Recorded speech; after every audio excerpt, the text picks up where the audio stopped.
The wild here doesn't whisper, it roars. Glaciers crack like thunder. Waterfalls carve paths through time. And in the middle of it all, she waits. Motor yacht unbridled. A sanctuary of warmth and refinement in the heart of Alaska's untamed frontier. Bears wander the shoreline. Whales breach on the horizon. Seals nap on drifting ice while you sip champagne on the aft deck. This isn't a cruise, it's a calling, and only the bold will answer. Now booking your next unforgettable charter, yachtunbridled.com or through your preferred charter broker. Top of the morning, folks. It's Captain Liam here, Motor Yacht Unbridled. I'm just coming out the straits here in Alaska, but I've got the beautiful opportunity to speak to Omar from the Brilliant Blue Challenge 2025. Introduce yourself, Omar. Tell me about it. Thank you, Captain Liam, for the opportunity. I'm the director of the Brilliant Blue Challenge, which is a global ocean innovation competition for high school students primarily. That serves as an early talent pipeline to the blue economy. So it's not just an awareness program, it's a workforce development program. Fantastic. That's exciting. I actually have two children, and I've got a 16-year-old and a 14-year-old, and they're going to high school in Montreal in Canada at the moment. I see you. Part of the challenge is actually in Canada. Is it each nation kind of against, and then they go to a final? How does it work? Tell me about it. Yeah, so we started the program 3 years ago. We're based in Canada, but the program is now global, and we're with expected participation from around 40 countries. So students from all over the world form a team of 2 to 5 students and one adult advisor, and then they participate in one of 3 categories. We have marine renewable energy, marine autonomous systems, and healthy marine life. So students will choose one category, tackle the problem statement, come up with a solution, a prototype, and a business plan. We connect them with subject matter experts as mentors to help guide them as they develop their solutions. If they come up with really good solutions, we don't want to put them on the shelf. We want to connect them with incubators to take their solution to the real world. If they don't reach this level, that's totally fine. They learn a lot, and we want to offer them other pathways, academic through scholarships and industry through internships. So when they come together, they pitch their solution on a global stage and in front of judges' committees and get awarded accordingly. Wow, sounds adventurous. And what about yourself? Whereabouts are you from, Omar? Because Omar is actually my brother's name as well. So when I saw your name come across, I'm a bit of a connection. Very cool. I'm originally from Egypt. I used to live in the Middle East and Lebanon in particular for around a decade. And then I immigrated to Canada 5 years ago. Since then, I've been primarily focused on or wearing multiple hats, especially in 3 spaces. So I'm a big part of my work and a big part of my heart is supporting youth and empowering youth, especially around high school when they start making career choices or even younger. Second hat is in workforce development. I work as a consultant in workforce development. And thirdly is supporting nonprofits becoming self-sustainable through social enterprise business models. So I've been primarily focusing on those 3 areas since I immigrated to Canada. And my background is in computer science. I worked in technology education for youth for more than 15 years now. I realized when I moved to Canada and I was exploring opportunities, especially on the East Coast of Canada, I realized there is a huge industry called the blue economy. Most of it is on the East Coast, relatively small region, very interconnected ecosystem, and very little engagement with youth. So it's a perfect recipe for my previous life. So I didn't want to invent the wheel. I joined forces with the largest STEM education provider on the East Coast, Brilliant Labs, and the rest is history. Yeah, absolutely. Well, big story. A lot to unpack there. But the Brilliant Blue, you kind of mentioned the East Coast. Is that Nova Scotia or Halifax or? Yeah, so Brilliant Labs headquarters is in New Brunswick, but we do have offices in all 4 Atlantic Canadian provinces. So we have offices in Nova Scotia and Prince Edward Island and in Newfoundland as well. And these are scientific labs that now you're reaching out to the youth to try and engage them towards the blue economy. So Brain Labs have been doing a lot of activities during school and extracurricular activities for more than a decade now on the East Coast, but mostly in tech. Yeah. And I realized that the blue economy is definitely should be top of mind, especially that I cannot think of a better industry that has a career for almost everyone and is that impactful from climate change to food security and everything in between. So it was too good of an opportunity to miss. Well, it's exciting. I mean, it really is. I mean, for me, I've spent 25 years at sea, and we're in the charter industry on motor yacht and bridal, and we kind of travel the world. And when you talk about climate change, we are just in a glacier yesterday, and we see the effects of obviously climate change, and kind of glaciers are moving back 50 feet a day, and there were certain lines that we passed that we said, well, 100 years ago it's here, now it's here, and where are we in 100 more years? So it's definitely the future. Quick question, just out of interest, is there a thing called a green economy? Yeah, again, I think there are many colors being tossed out there, and yeah, I've heard it many times as well. In my mind, uh, I think you'd agree with me that the new generation are big on everything environmental and Yeah, impactful.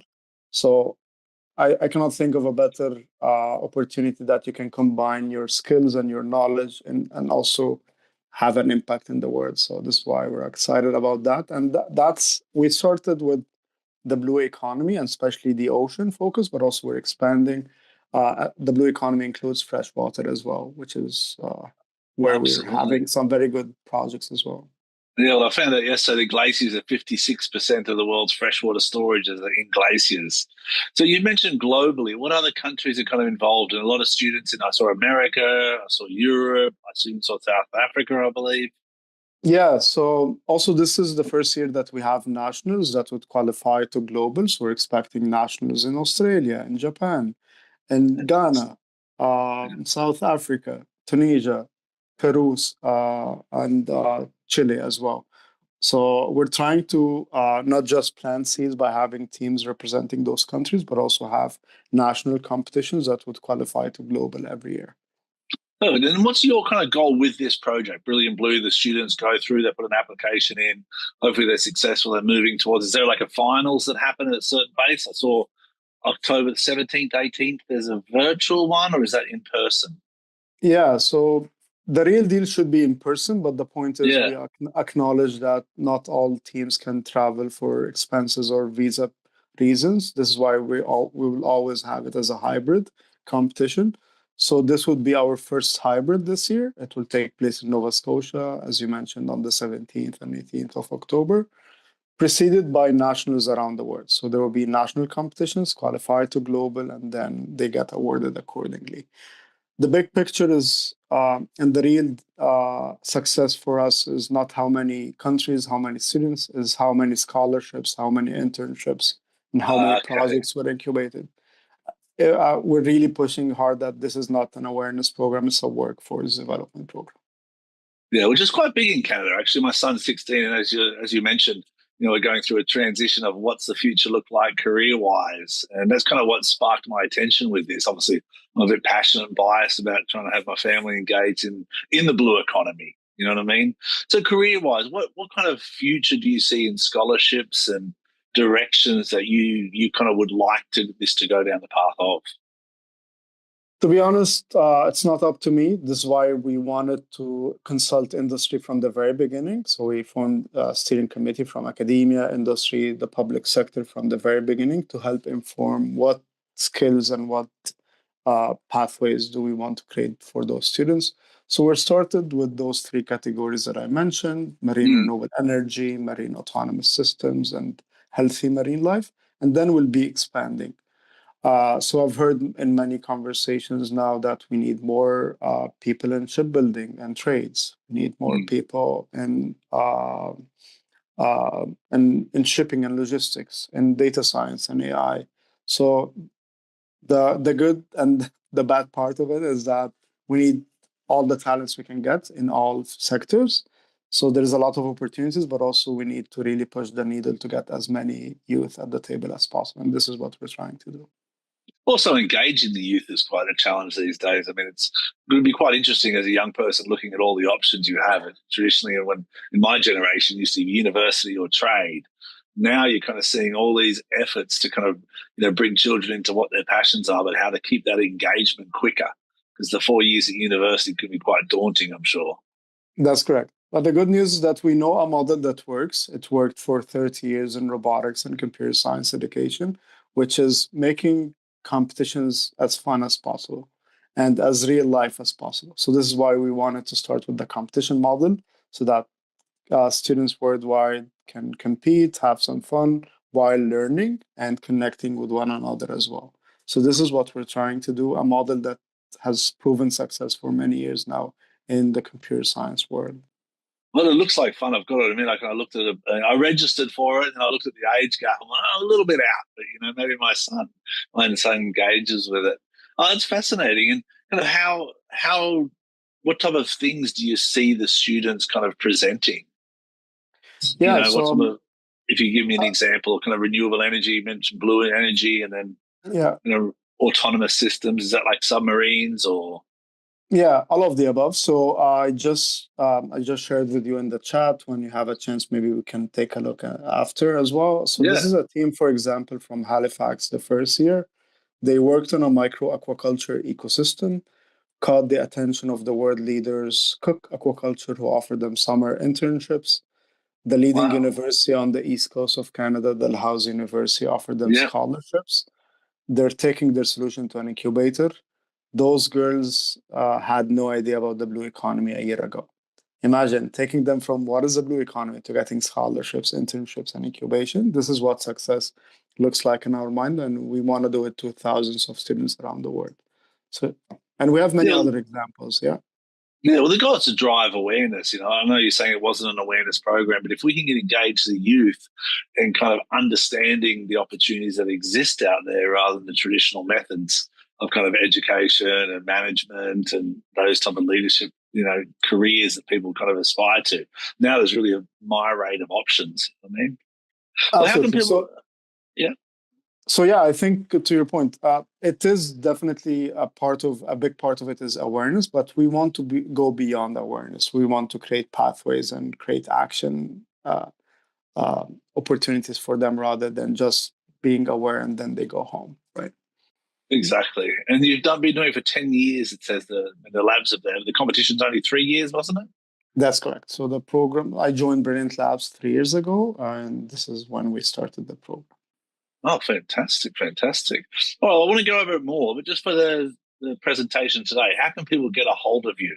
Through social media, how can they get a hold of Brilliant Blue Labs? Yeah, so they can follow us and reach out through any of the channels, the Brilliant Blue Challenge, but also they can reach out by email, so blue@brilliantlabs.ca, and would love to chat with them. And to your earlier point, even if you're not 18, you can still support as a mentor, as a judge, and also help spread the word out as well. Well, to be honest, I might even be there. I might bring my son over. It's October 17th, and Halifax is one of my favourite cities on the East Coast, Halifax and St. John, have been to them both many times with different yachts over the years. And I kind of get passionate about these things because obviously I've got children, but anytime you see an opportunity to engage people in the maritime sector or the blue economy, as you put it, I think it's exciting and it should be, people should be giving back to that space. That's Absolutely. kind of where I'm coming from. So I'm originally from Alexandria, Egypt. So this is the closest I got to the blue economy and I wished I had similar programs back then. I think this is what we're trying to do, is that we introduce the youth to the opportunities, and that, there are opportunities in tech. There are opportunities in marine biology and conservation. There are opportunities in AI. You just need to learn more about the opportunities, right?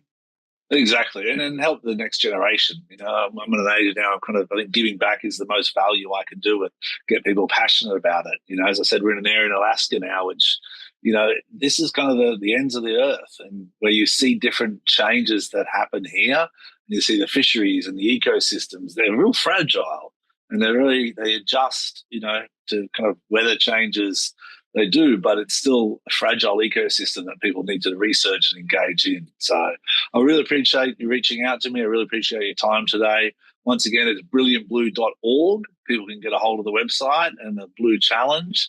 And October 17th or 18th is in Halifax, Nova Scotia, but it's also virtual as well. And let's try and get the word out there. Thank you very much, Omar, for your time. I really appreciate it. No, thank you, Captain.